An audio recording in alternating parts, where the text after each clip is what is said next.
A very good morning and welcome to yet another edition of the YES101's Visual Radio. For the Newsfirst team, I'm Jadabdeen. We start off with a look at your headlines. Newsfirst headline. In headlines, strict deadlines set for election officers. Second wave of Lebanon device explosions kills 20 and wounds 450. And in sports, Inter Milan hold Manchester City to surprise 0-0 draw in Champions League opener.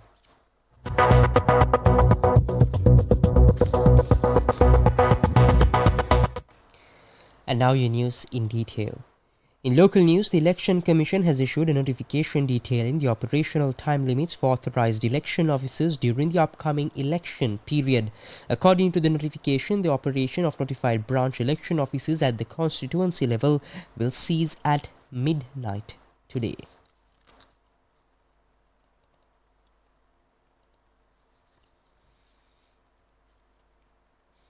Election officers established at the level of each polling area will commence operations tomorrow and can be maintained until the 22nd September. Similarly, the period for operating constituency level election officers will also conclude at midnight on the 22nd September. Additionally, from midnight on the 22nd September, presidential candidates or their authorized representatives will no longer be permitted to use their residences as election officers. The Election Commission has emphasized that any election officers operating beyond these deadlines will be immediately dismantled in accordance with election laws. To enforce this, teams comprising police officers and investigation officers have been deployed.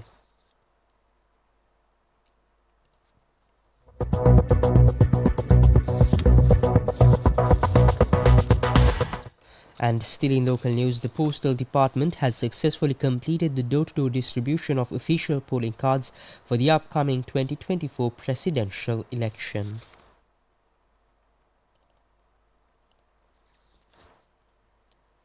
Deputy Postmaster General Rajit Ranasinghe announced that any voters who have not yet received their official polling cards can collect them from their local post office starting today, the 19th September.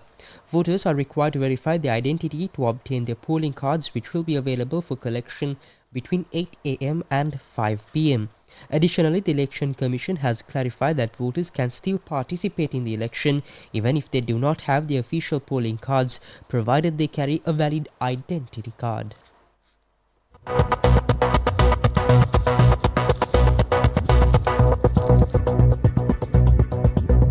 And up next is international news. International news. In news overseas, at least 20 people have been killed and more than 450 wounded by a second wave of explosions from wireless communication devices in Lebanon, the country's health ministry confirmed.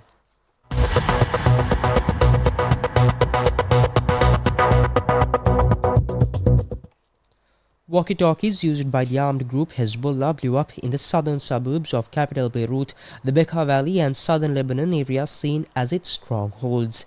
Some of the blasts took place during funerals for some of the 12 people who the ministry said were killed when Hezbollah members' pages exploded on Tuesday. Hezbollah blamed Israel for that attack, while Israel has not commented. The attacks came as Israel's defense minister Yoav Gallant announced a new phase in the war, and as an Israeli army division was redeployed to the north.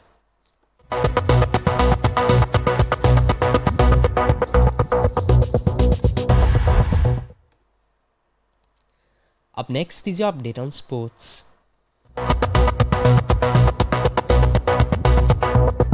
Sports news.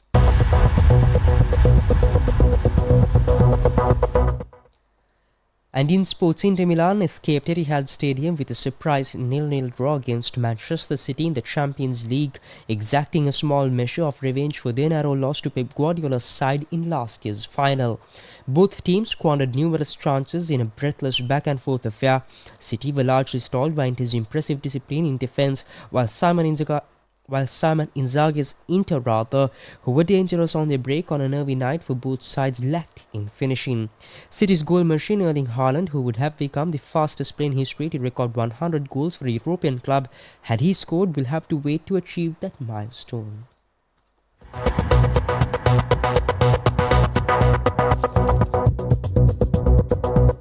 And that is all the news we have for you for on this edition of the YES101's Visual Radio. For the News First team, I've been Shuad Abdin. Thank you for watching.